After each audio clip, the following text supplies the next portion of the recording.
What शादी की brand? पहली रात बीवी अपने कमरे में दाखिल हुई तो उसने देखा कि उनका शौहर बेड पर आराम से सो गया है। बीवी ने जब ये देखा तो वो सोचने लगी कि शादी की रात भला कौन सोता है। आखिर आज तक मैंने किसी लड़के को हाथ तक नहीं लगाने दिया। अगर मैं इनसे अपनी ख्वाहिश पूरी ना करूं तो भला मैं कहाँ जाऊं। बीवी फौरन शौहर के पास आई और उसको जगाते हुए कहा कि आज रात तुम सो जाओ, ऐसा नहीं चलेगा, आज मुझे तुम्हारे साथ वक्त गुजारना है। शौहर ने जब ये सुना तो वो गुस्से होने लगा और कहा कि मैं तुम्हारी कोई नौकर नहीं हूँ जो तुम्हारे इशारे पर नाचूं, मुझे डिस्टर्ब मत करना, नहीं तो अंजाम बुरा होगा। वो ये कहकर फौरन गुस्से से सो गया। बीवी ने जब ये देखा तो वो फूट फूट कर रोने लगी कि क्या किस्मत है मेरी, बड़े कर्ज लेकर बाप ने मेरी शादी की है। मैंने कभी सोचा नहीं था कि ऐसा जालिम शौहर मुझे मिलेगा। खैर, वो भी उस रात सब्र करके सो गई। सुबह बीवी की आंख खुली तो उसने देखा कि शौहर फोन पर किसी के साथ हंस हंस कर बातें कर रहा है और कह रहा है कि मैं तुम्हारे लिए ही जीता हूँ, बस कुछ वक्त तक इंतजार करो, फिर मैं तुम्हारा हो जाऊंगा। जब शौहर ने देखा कि बीवी उठ गई है तो उसने फौरन कॉल को कट कर दिया और वो गुस्से से बीवी को देखने लगा। जब शौहर के ऑफिस जाने का वक्त हुआ तो उसने अपनी बीवी को कुछ भी नहीं कहा और वो उसे इग्नोर करके फौरन ऑफिस चला गया। शौहर शाम के वक्त घर वापस आया तो बीवी ने देखा कि शौहर कमरे में बैठा हुआ किसी के साथ हंस हंस कर बातें कर रहा है। बीवी ये देखकर समझ गई कि मेरा शौहर कुछ ठीक नहीं है, ये जरूर किसी लड़की के साथ बातें करके मुझे धोखा दे रहा है। रात के वक्त बीवी मुस्कुराती हुई अपने कमरे में दाखिल हुई और शौहर से कहने लगी कि आज तो तुम्हें मुझे खुश करना ही होगा, मुझे बड़ा मन कर रहा है। जब बीवी शौहर के करीब आई तो शौहर ने उसे धक्का देकर अपने से दूर कर दिया और कहा कि मैं तुम्हारा कोई गुलाम नहीं हूँ जो तुम्हारे इशारे पर नाचूं।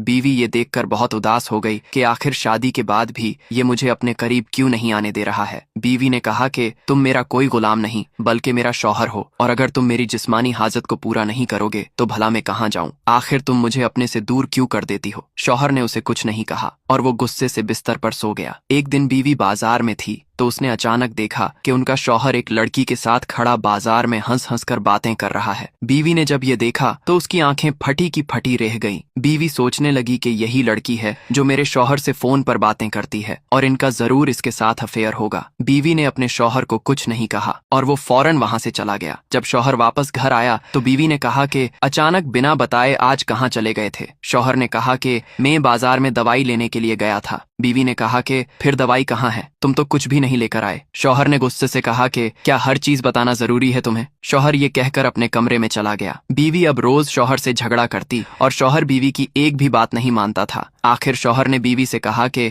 मैं अब तुम्हें इस घर में पनाह नहीं दूंगा, मैं अभी के अभी तुम्हें तलाक देता हूँ। बीवी ने कहा कि रहना तो मुझे नहीं था तेरे साथ और तुम मुझे तलाक दे दो, मुझे तेरे जैसे मर्द की अब कोई जरूरत नहीं है। बीवी अपना बैग लिए वहां से चली गई। बीवी को बड़ा दुख हुआ पर वो मजबूर थी, आखिर वो करती तो क्या करती। शौहर